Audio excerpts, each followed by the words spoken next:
नमस्कार शेतकरी मित्रांनो.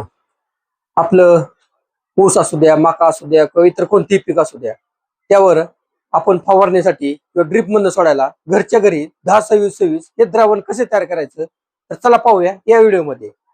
तर सर्वप्रथम जर आपण या चॅनलवर नवीन असाल तर चॅनलला सबस्क्राईब करा आणि व्हिडिओतली माहिती आवडली असेल तर व्हिडिओला लाईक करा आणि व्हिडिओ हा जास्तीत जास्त लोकांपर्यंत शेअर करा. तर चला पाहूया घरच्या घरी आपल्याला 10-26-26 हे द्रावण कसं तयार करायचं. जर आपल्याला घरच्या घरी 10-26-26 हे द्रावण करायचं आहे तर त्यासाठी लागणारे जे घटक आहेत ते घटक कोणते, त्यासाठी किती पाणी घ्यावं लागेल, तर पूर्णपणे ही माहिती या व्हिडिओमध्ये सांगणार आहे. सर्वप्रथम आपल्याला युरिया हे लागणार आहे. त्यानंतर आपल्याला लागणार आहे दुसरं घटक म्हणजे फॉस्फरिक ऍसिड. फॉस्फरिक ऍसिड लागणार आहे. आणि त्यानंतर तिसरं जे घटक लागणार आहे ते लागणार आहे पोटॅशियम हायड्रॉक्साईड. तिसरं जे घटक लागणार आहे पोटॅशियम हायड्रॉक्साईड.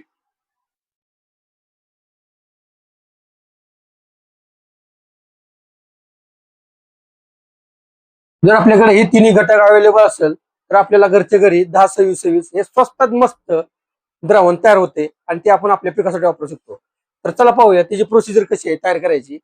आपल्याला 2 बकेट घ्यायचे आहे. 2 बकेट घेतल्यानंतर आपल्याला पहिल्या बकेटमध्ये फिल्टरचं 6.5 लिटर पाणी टाकायचं आहे. पहिल्या बकेटमध्ये 6.5 लिटर पाणी घ्यायचं आहे आणि त्यामध्ये सर्वप्रथम युरिया हे 1.5 किलो युरिया आपल्याला त्याच्यामध्ये टाकायचं आहे. ते ज्यावेळेस आपण 6.5 लिटरचं पाणी घेतलेलं बकेटमध्ये 1.5 किलो युरिया टाकतो ते पूर्णपणे विरघळल इथपर्यंत ते पूर्णपणे विरघळायचं आहे.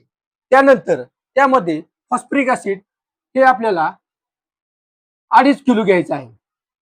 आणि हे 2.5 किलो फॉस्फरिक ऍसिड ज्यावेळेस आपण ह्या द्रावणामध्ये टाकत असतो त्यावेळेस टाकताना फक्त एक काळजी घ्यायची की ते स्लोली ओतायचं आहे, म्हणजे दमाने त्याच्यामध्ये हळूहळू हळूहळू त्याच्यामध्ये ओतायचं आहे आणि ते पूर्णपणे विरघळायचं आहे सोल्युशन. त्यानंतर हे आपलं एका बकेट मधलं सोल्युशन पूर्णपणे आपलं द्रावण तयार झालेलं आहे.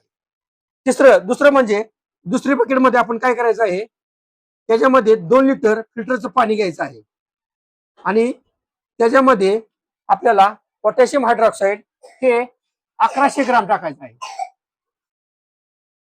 हे आपल्याला 1100 ग्राम त्याच्यामध्ये टाकायचं आहे आणि हे दुसरे बी द्रावण आपल्याला दुसऱ्या बकेटमध्ये तयार करायचं आहे.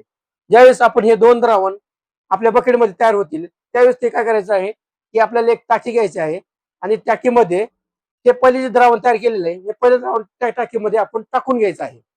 पहिले द्रावण टाकल्यानंतर ज्यावेळेस आपण दुसरं द्रावण दुसऱ्या बकेटमध्ये तयार केलेलं आहे ते एकदम हळूहळू ओतून ते पूर्णपणे विरघळेल असं टाकत जायचं आहे.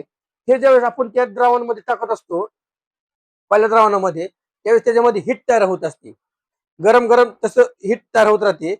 तर त्यावेळेस आपल्याला हे त्यासाठी आपल्याला हे दमादमाने स्लोली टाकायचं आहे आणि ते पूर्णपणे असं हलवून घ्यायचं आहे काठीने त्या पाईपच्या सहाय्याने पूर्णपणे हलवून घ्यायचं आहे. आणि ते टाकल्यानंतर ते द्रावण पूर्णपणे गरम होते. त्यासाठी हे 8 ते 10 तास आपण ते वापरायचं नाही, पूर्णपणे थंड होऊ द्यायचे आणि थंड झाल्यानंतर हे द्रावण आपल्या आपल्या पिकासाठी वापरायचं आहे.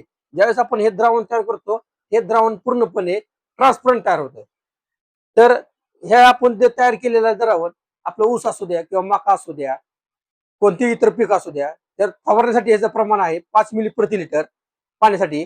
आणि ड्रिपने जर सोडायचं म्हणलं तर एकरी 5 लिटर याप्रमाणे आपण ड्रिपने सोडू शकतो. जर व्हिडिओतली माहिती आवडली असेल तर व्हिडिओला लाईक करा, शेअर करा, चॅनलला सबस्क्राईब करा. धन्यवाद.